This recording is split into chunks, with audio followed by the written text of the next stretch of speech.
지금 문재인 지지율이 폭락해 가고 있는 상황에서 문재인은 8.15 광복절에 북한하고 경협, 남북관계에 개선이 있어야 비핵화가 된다라는 식으로 선 퍼주기를 사실상 말한 것처럼 미국에서 오해를 하고 있습니다. 오해가 아니라 말한 것처럼 인식을 그대로 하는 거죠.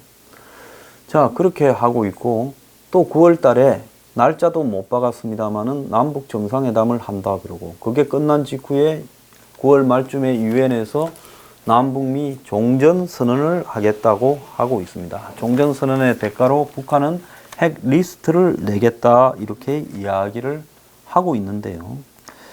자, 이 클래퍼 전 미국 국가정보국 국장이 어제 조선일보에 인터뷰를 했는데, 자, 이 사람은 종전선언이 북한 비핵화를 유도하기에는 충분치 않을 거다. 즉 종전선언을 해서 그 대가로 북한이 뭘 내놓는다고 북한이 비핵화 될 거라고 보지 않는다는 겁니다. 자, 미국 국가정보국은 이 양반이 그 7년을 일을 했어요. 16개 정보기관의 정보를 총괄하는 국가정보국의 수장이 현재 북한이 핵 리스트를 제대로 제출할 가능성이 거의 없다라고 판결을 내린 겁니다. 자, 그는 북 김정은이 핵포기 대가로 무엇을 원하는지 알아내는 것이 한미가 풀어야 될 과제인데, 그래서 싱가포르 회담에서 합의하는 게 없으니 진전이 안 돼도 당연한 건데 북한이 비핵화하는데 시간이 엄청나게 걸릴 수가 있다. 얼마나 오래 걸릴지는 북한의 김정은만 아는 건데 이 사람이 2014년에 방북을 했는데 그때만 해도 북한은 비핵화를 단호히 거부를 했다. 그래서 한미는 북한이 핵무기에 의존하지 않고 안보를 유지하기 위해 무엇을 필요로 하는지를 알아내야 한다. 근데 이제 북한이 체제 보장의 일부로 종전선언을 요구하고 있다 이러니까 자기가 방북했을 때도 평화협정 문제에 관심이 컸는데, 그런데 이런 종전선언이 북한의 핵 포기를 유도하는 부분에서 충분치 않다. 그러니까 북한은 종전선언이라는 부분을 한 단계 한 단계 자기들의 계획을 향해 가는 과정이라고 보는 뿐이지 종전선언 정도를 가지고 자기들이 비핵화를 하지는 않을 것이라는 거죠. 그래서 북한이 핵 리스트를 내고 미국이 종전선언을 해주는 걸 바꾸려고 하는 부분에 대해서 북한이 핵 신고서를 순순히 내려고 하지 않을 거다. 그리고 이런 식으로 진행되는 순서에 동의도 하지 않을 거라고 본다라고 말을 했습니다. 그럼 김정은이 비핵화를 할 것이라고 보냐 하는 질문에 모르겠다. 김정은이 비핵화를 하는 대가로 뭘 원하는지도 모르겠다. 이 말은 다르게 해석을 하면 김정은이 비핵화를 원하지 않는다는 거죠. 진짜 비핵화를 원한다면 내 핵 다 없을 거니까 너네들이 이거는 해주라고 구체적으로 이야기를 할 수 있죠.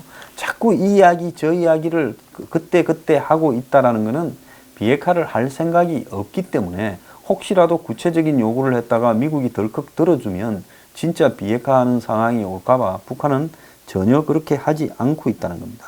그래서 트럼프가 김정은을 만났을 때 그것부터 물어보고 지금 뭐 협상을 하든가 말든가 했어야 될 건데 그게 지금 잘 못됐고, 김정은이 추구하는 목표는 정권 유지일 거다. 그는 젊으니까 앞으로 수십 년 해먹어야 될 건데 그 부분을 집착하고 있을 거다. 이렇게 이야기를 하고 9월 유엔 총회에서 지금 김정은이 와서 종전선언을 하거나 하는 이런 부분에 대해서는 목적이 뭐냐가 중요한데, 자, 그렇게 해준들 미국이 얻을 수 있는 게 뭐가 있겠느냐라고 이야기를 하고 있습니다. 그리고 미국이 지금 방북을 해서 북한의 비핵화 방안에 대해서 리스트를 받는다, 뭐 일부 핵무기와 일부 ICBM을 반출한다고 한 부분에 대해서도 우리가 북한의 핵 미사일 능력이 어느 정도고 어디에 얼만큼 있는지를 이렇게 알아야 되는데 대상에 대해서 모르는데 어떻게 북한하고 몇 프로를 내놔라든지 이렇게 하겠느냐. 그러니까 미국이 지금 가지고 있는 정보를 가지고 북한의 비핵화나 ICBM 폐기를 말할 형편이 되는가라는 아주 현실적인 지적도 했습니다. 솔직히 이야기하면 미국이 완벽하게 북한의 핵과 미사일 능력, 핵시설 능력, 핵 연구 개발 능력을 그리고 인력에 대한 능력을 잘 모른다고 저도 보고 있습니다. 자, 어쨌거나 트럼프는 또 이렇게 해서 중간 선거까지 한 고비를 북한 적당히 들어주고 가짜인 줄 알아도 받아가지고 그냥 야바이 하듯이 넘어가려고 하는데 미국 상원 외교위 의원들이 종전선언과 같은 것은 비핵화 조치가 이루어지고 난 이후에나 이야기가 되어야 된다 이렇게 말을 하고 나섰습니다. 미 상원 소속 의원들은 한반도 종전선언은 북한의 비핵화 조치 이후에나 가능하다. 미국 비핵화 협상과 관련해서 이렇게 지금 정권과 거리가 있는 이야기를 했습니다. 자, 코리 가드너 공화당 의원, 상원 외교위 동아태 소위 위원장이죠. 미국의 소리 방송과 만나가지고 종전선언을 포함한 그 어떤 것보다도 북한의 구체적인 비핵화 조치가 선행돼야 된다 이렇게 말을 했습니다. 밥 코크 상원 외교위원장도 자신이 올해 임기가 이제 끝나서 정계 은퇴를 하는데 은퇴한 뒤 한참 지나서야 종전선언 이야기가 나와야 정상이 아니겠느냐까지 이야기를 하면서 미국이 종전선언을 하는 맥락과 종전선언을 하기까지 북한이 취해야 될 조치에 대해 먼저 이해가 우선돼야 되는데 이런 부분이 파악되지 않았기 때문에 종전선언 논의를 한 것은 시기상조다라고 이야기를 했습니다. 그러면서 미북 협상은 지금 시작 단계인데 3개월, 6개월, 수년이 지나야 해결될 거다라고 이야기를 하면서 뭐라고 이야기했는가 하면 미북 지금 비핵화 협상이 교착 상태에 있느냐라는 부분에 대해 자신이 말할 수 없는 내용들을 좀 알고 있다라고 이야기하면서 지금 물밑에 회담이 진행되고 있는 부분에 대해서 지금 암시를 했습니다. 자, 민주당 소속 의원들도 비핵화가 진전이 없다는 데 대해서 공감을 했는데요. 에드워드 마키 의원, 상원 외교위 동아태 소위 위원이자 간사입니다. 북한의 핵 탄도미사일 프로그램 폐기에 큰 진전이 없는 사실은 분명하다면서 민주당 소속 의원들은 미북 협상의 내용과 방향을 가늠할 수 없다면서 공화당 의원들보다도 더 심각하게 부정적인 평가를 내놨습니다. 크리스 머피 민주당 상원 의원은 미북 협상이 어디로 가는지 모르겠다. 그래서 실질적인 비핵화 조치는 없다라고 이야기를 하고 이 싱가포르 회담은 완전히 실패한 홍보용 연기에 필요하다. 그러면서 진샤인 민주당 상원 의원은 트럼프 행정부로부터 협상 진행 사항을 들은 바가 없다. 그러면서 비핵화에 대해 북한은 미국과 아주 다른 생각을 하고 있는 것 같다라고까지 이야기를 하고 있습니다. 자, 지금 북한 문제에 대해서 거의 노스트라다무스, 즉 예언가 역할을 하는 문정인이 뭐라고 지금 이야기를 하는가 하면 통일부도 지금 날이 안 잡혔다 이렇게 말했는데 이 사람이 뉴스룸과 인터뷰에 나와서 사실상 날짜가 정해졌다면서 현실적으로 구구절이 끝나고 일하는 날이 9월 12일부터니까 9월 12일, 13일 양일 중에 3차 남북 정상회담이 잡혀 있다 이렇게 말을 했습니다. 그러면서 문정인이 뭐라고 이야기하는가 하면 북한은 플루토늄과 고농축 우라늄 등 핵물질의 생산 활동부터 중단한 뒤 이를 신고, 사찰할 수 있도록 하고 미국은 종전선언에 응해야 된다. 그래서 동시에 이 문제를 풀어야 된다. 이렇게 말을 했어요. 그래서 지금 미국이 원하는 것은 현재의 핵이기 때문에 이걸 생산 중단하고 신고, 사찰을 하는 것이 미국이 가장 환영할 것이다 라고 이야기를 하면서 양측이 공통 분모를 찾아야 된다 이렇게 말을 했습니다. 그래서 북한이 핵 미사일 리스트를 신고하기보다는 오히려 플루토늄과 고농축 우라늄 생산을 중단하고 그 다음에 신고 사찰을 허용하면서 신뢰를 쌓는 게 더 시급하다. 나는 그에 동의한다 이랬어요. 왜 문정인이 가짜 리스트를 내는 데 대해서 적당히 동의하고 미국은 응해줘야 된다 해야 될 건데 이런 말을 했을까요? 이 사람 여우거든요. 북한이 가짜 리스트를 내고 미국이 그걸 대가로 지금 종전선언을 하겠다고 폼페이오가 8월 25일쯤 북한에 가서 합의해서 발표를 하면 미국 안에서의 분위기가 그 리스트를 바로 갖고 와봐라.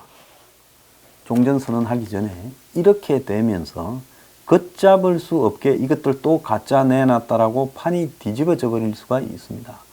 문재인이가 그걸 우려해서 현재 북한이 핵을 생산하는 두 가지 방식이 있지 않습니까? 하나는 이 원자로를 떼서 거기서 나오는 폐 이 연료를 가지고 리프로세싱 재처리를 해서 플루토늄을 만들고, 하나는 원심 분리기를 또 해가지고 고농축 우라늄을 만들어서 이 두 개를 가지고 이제 각자 핵무기를 만들 수 있는데, 이걸 갖다가 중단을 하는 부분을 미국에 신고하고 사찰을 받는 게 낫다라고 이야기를 하고 있습니다. 그래서 이 사람은 어디가 함정이고 누가 어떻게 반응을 할지에 대해서 꿰고 있죠. 그러니까 꿰고 있다 보니까 리스트 가지고 합의를 했다가는 발표는 할 수 있겠지만은 9월 말로 이번에 폼페이오 가서 그걸 갖고 왔다 하면 그 사이에 미국 상원이나 이런 데서 빨리 국회로 들고 와봐라. 그래서 국회에 들고 가서 보여줬다가 발칵 뒤집어지거나 미국 군부에서 어디 필요도 없는 쓰레기 조각을 리스트라고 내놨다 이리 되면 트럼프가 종전선언을 응하지 않는 뒤집어버리는 상황이 발생할까 지금 우려하고 있다고 봅니다. 그래서 문정인은 폼페이오가 언제 방북을 할 것 같냐라고 하니까 다음 주, 즉 20일부터 25일 사이에 폼페이오가 방북을 할 것이다 라고 이야기를 했습니다. 자, 요약하자면 문정인은 9월 12일 아니면 13일 날 평양에서 3차 남북 정상회담이 이루어질 것이고, 폼페이오는 이 8월 20일에서 25일 사이 다음 주 중에 북한을 방문하게 될 것이다 라고 이야기를 했고, 종전선언의 대가로 북한이 플루토늄과 이 고농축 우라늄 문제를 이렇게 동결하고 신고 사찰 받는 것으로 교환하는 게 낫다라는 의외의 이야기를 했는데, 그 배경에는 북한이 공개한 리스트가 종전선언 전에 큰 문제를 불러일으킬까 좀 우려하고 있는 것 같습니다. 자, 전체적으로 봤을 때 이 북한의 비핵화에 몇 가지 변수가 지금 생겨나고 있습니다. 첫 번째는 종전선언이 비핵화에 앞서서 비핵화로 가기 위한 수단에 불과한 리스트나 이런 걸로 같이 등가 교환이 되는 이런 부분이 발생할 가능성이 높은데요. 근데 여기에 또 하나의 우려 요인이 진행이 되고 있어요. 북한 석탄 밀수 사건이 이게 일파만파로 지금 번져갈 거라고 보고 있습니다. 자, 지금 미국의 트럼프하고 폼페이오 두 사람만 북한과 관계해서 아주 똥줄이 타서 자꾸 뭔가를 가짜를 만들어내서 미국의 여론을 홀리려고 하고 있지요. 폼페이오는 끊임없이 이런 시도를 하고 있는데, 엊그제도 이 백악관 강요 회의에서 우리는 북한 주민들과 더 미래로 가기 위한 도약을 만들어내기를 희망한다니 이런 이야기를 하고 있고, 한국의 강경화와 통화할 때도 진전이 있을 거라 기대한다라고 이야기를 하면서 지난 12일까지 판문점에서 이 북한과 종전선언을 하기 위한 조건을 협상을 한다고 연일 애를 쓰고 있습니다. 자, 그런데 지금 한국에서는 어제 이 청와대에서 야당과 오찬이 있었는데 여기 김성태 원내대표가 갔다 왔죠. 그런데 종전선언을 해도 비핵화 없이는 판문점 선언 국회 비준이 곤란하다라고 이야기를 했어요. 당연히 문재인은 종전선언만 하면 이제 전쟁 끝났으니까 다 판문점 선언을 비준해서 북한과 사이좋게 평화 프로세스로 들어가야 된다 하면서 적당히 이제 3차 정상회담에 물타기를 하려고 하죠.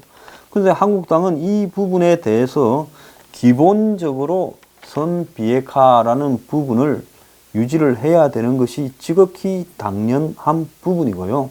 더 나아가서 이 한국당의 강석호 국회 외교통일위원회 위원장이 최근 러시아 측으로부터 북한 석탄이 밀수된 데 대해서 러시아 측의 이 의회 의원들과 면담을 가지고 이 러시아산이라는 원산지 증명서가 위조된 데 대해서 러시아 당국의 제재가 필요하다 이렇게 주장을 했습니다.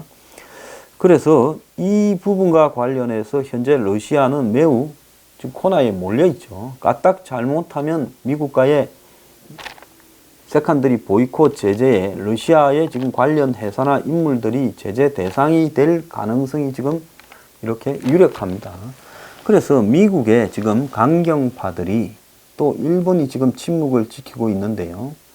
북한과의 어떤 이 한국 정부의 석탄 선철뿐만 아니라 다른 밀수나 정유 제품에 대한 밀수출이나 또 더 나아가서 쌀 등이 북한에 주어졌다라는 부분이 추가로 공개되고 이것이 실제로 진행이 되었다면 한두 번이 아니라 아주 광범위하게 선박회사와 또 원산지도 위조, 더 나아가서 그 밑에 이제 수입 중개하는 바지 회사들, 또 그리고 그것을 최종적으로 수입을 하는 한전이나 제철회사 관련자들, 또 거기에 진용장을 떼주는 은행, 금융기관, 더 나아가서 그런 부분들을 통제하고 이렇게 관장하는 관세청에 대한 영향력, 이런 것들을 총체적으로 누군가 작업을 하면서 관리했을 가능성이 매우 큰,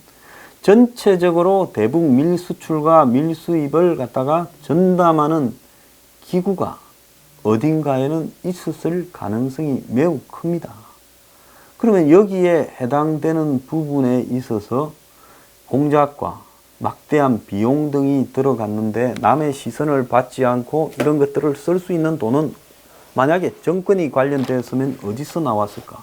특수활동비에서 나왔을 가능성이 큽니다. 저는 그래서 뭐 국회가 특수활동비를 예년에 4분의 1이다. 상임위원회는 쓰고 무슨 당에 주는 특수활동비는 없애자 이런 헛소리 하지 말고요. 국회뿐만 아니라 국정원까지 모든 기관의 특수활동비는 다 없애버려야 된다고 저는 보고 있습니다. 이제 간첩도 안 잡는데 특수활동비가 왜 필요합니까? 그러면서 굳이 필요하다면 여야에서 추천한 공의위원들로 구성된 비밀서약을 한 위원들 앞에서 우리는 무슨 작업을 하는데 특수활동비가 필요하다라고 해서 사안별로 이렇게 특수활동비를 일정하게 소액 인정하는 구도로 가야지, 현재처럼 특수활동비라 해서 정권 바뀌면 쓰잘데없는 짓거리로 낭비하는 뭐 또 상납하는 이런 완전히 금지시켜야 된다고 보고 있습니다. 그래서 지금 북한 석탄 밀수 사건에 대해서 청와대가 당황하면서 어제 먼저 막 이 문제를 거론하고, 물론 김성태가 운을 띄웠지만 거기에 대응하는 청와대의 논리가 아까 제가 3부, 2부에서 이야기했습니까? 전혀 논리가 맞지 않아요. 그러면서 죽어도 국정조사나 청문회를 못하겠다라고 나오는 걸로 봤을 때는 지금 이 정권이 이 문제가 터져서 확산돼 가면 감당을 할 수 못하는 일이 벌어질 가능성이 있지 않겠느냐. 그러지 않다면 그래 청문회 국정조사 하세요. 이 부분과 관련해가 조사가 좀 늦어졌거나 이런 부분이 있지, 우리는 떳떳하다, 잘못된 거 없다, 만약에 관여하거나 걸릴 일이 없다면 그렇게 해버렸다라면 오히려 사람들이 봤을 때 이건 뭐 정부에서 별로 잘못된 게 없구나라고 생각할 건데, 어제 이걸 굳이 말입니다. 북한 석탄을 뭐 나름 배가 한국에 들어오기도 했다. 그래서 뭐 북한 석탄이 들어왔다는 말이냐 어떤 말이냐 오해를 낳고 이런 걸로 보면요. 또 이걸 또 못하겠다 하고 임시국회에서 뭘 해라 어쩌라 이런 걸 보면 지금 한국당이 머리가 조금이라도 있는 사람이라면 이 문제를 물고 가면 언젠가 지금 북한과 이 종전선언 문제를 이 정권은 엄청나게 생각을 하지만 이 종전선언이 과연 9월 말에 유엔에서 성공적으로 될 건가? 그것도 몰라요. 왜? 트럼프나 폼페이오가 그걸 자기들 이해관계 때문에 해 주려고 해도 그 합의를 발표하는 순간에 미국에서는 심상치 않은 일이 벌어질 수 있고 또 북한 석탄이나 북한 각종 대북 제재 위반 사항과 관련해서 뭐가 또 터져 나올 줄 모른다는 겁니다. 그렇기 때문에 한국에서는 이 문제에서 북한과의 3차 정상회담이니 무슨 경협을 찬성하니 무슨 뭐 택도 아닌 판문점 선언 비중 같은 소리는 씨알도 안 먹히는 소리 하지 말고 당신들은 지금 우리가 다 당신들의 비리를 캐서 국민 앞에 밝혀서 만약에 한국 정권이 북한의 석탄 등의 밀수출에 관련돼 있다고 하면 그때는 모든 대북 사업을 대북 관계를 다 중단하고 이 정권은 퇴진해야 된다라고 지금 고리를 걸어야죠. 한국 땅의 강경파들은 다 뭘 합니까?